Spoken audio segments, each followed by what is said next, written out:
Unfortunately, though, it's also an industry where fakes are rife and counterfeit fragrances are flooding the market. Have a look at these, for example, 6 well-packaged look-alike perfumes.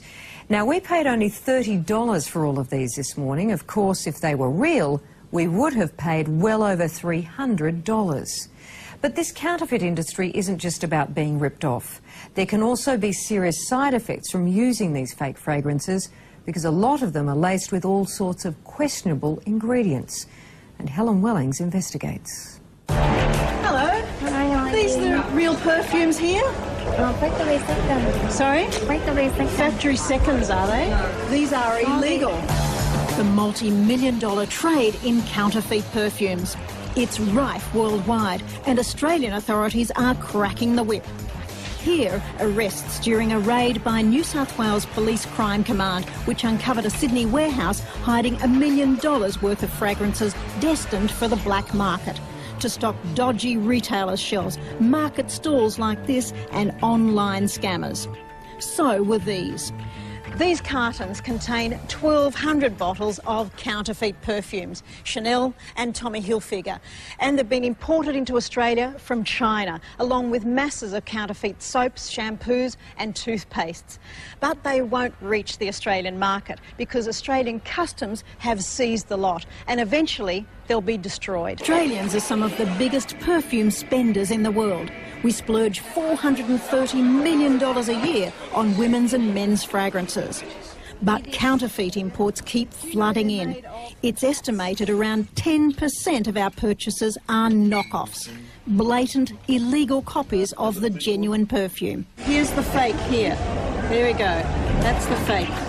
You might think it's okay to buy them to save money, but what you're about to see and our horrifying test discoveries should convince you to never buy or wear counterfeit perfume. It is quite a different formulation.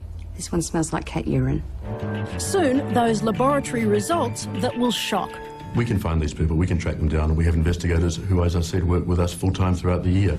Perfume companies are constantly on the warpath to stamp out fakes, says intellectual property lawyer Stephen Stern of Cause Chambers Westgarth.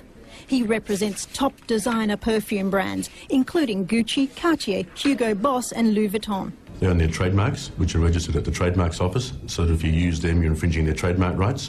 They will often own the registered designs of their bottles, so that if you use the shape of bottle the same as theirs, you will be infringing a registered design.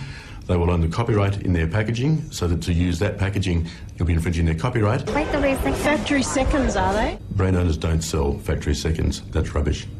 So these are all fake perfumes, the lot of them, selling for around $10, $20, around 1/10 of the normal price, and filled with whatever ingredients they might want to put in them. You wouldn't know.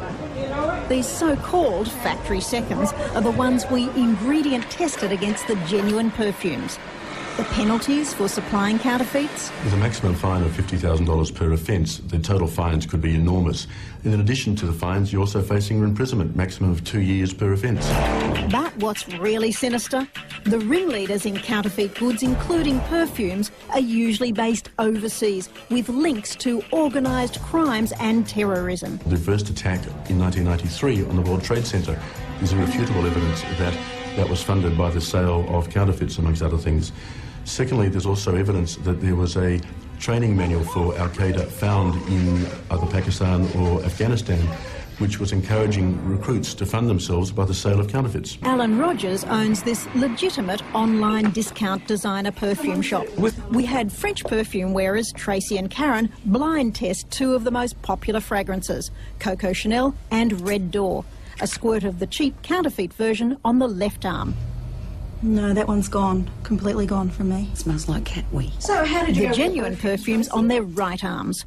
2 hours later, the fakes had either disappeared or still smelt vile. The one up here is completely gone. There's nothing there at all. That's the Red Door. Yep, nothing at all. The fake Red Door. Yeah. And down here, it smells very much like toilet spray. The real ones? The real ones are beautiful. Our test results comparing the ingredients in fake and real Coco Chanel and Red Door show a vast difference. There's a huge difference between the two. Analytical chemist Josie Edwards says the genuine Coco Chanel and Red Door have 100 to 200 compounds, including natural oils, represented by all these peaks. Now compare the genuine Coco Chanel profile with the counterfeit, the genuine Red Door with the fake. The fakes have a fraction of the ingredients. So not only has various compounds been emitted, they're at much lower concentration as well. And apart from goat's urine found in certain fakes, these ones also have some dangerous toxic ingredients. We identified it as acetylcedrine, which has been known to cause contact dermatitis. Cellophane, and quite often it's actually sticky taped on the edges, whereas the real item has a much better quality cellophane. If you look at these two bottles, one has got a cheap label, whereas that one has got a clear label with the batch number, country of origin. And the genuine packs are embossed. The fakes have a flat label. Perfume colour is different too. And, not surprising, fakes often have floating foreign matter. You're applying these products to your body, to your face, to your skin, and the products are often not only of substandard quality, but they're often of very dubious nature, and I'd be very cautious before applying that to myself. Absolutely, that's some good advice, and additional details on that story can be found on our website at 7.com.au/todaytonight, or you can give us a call.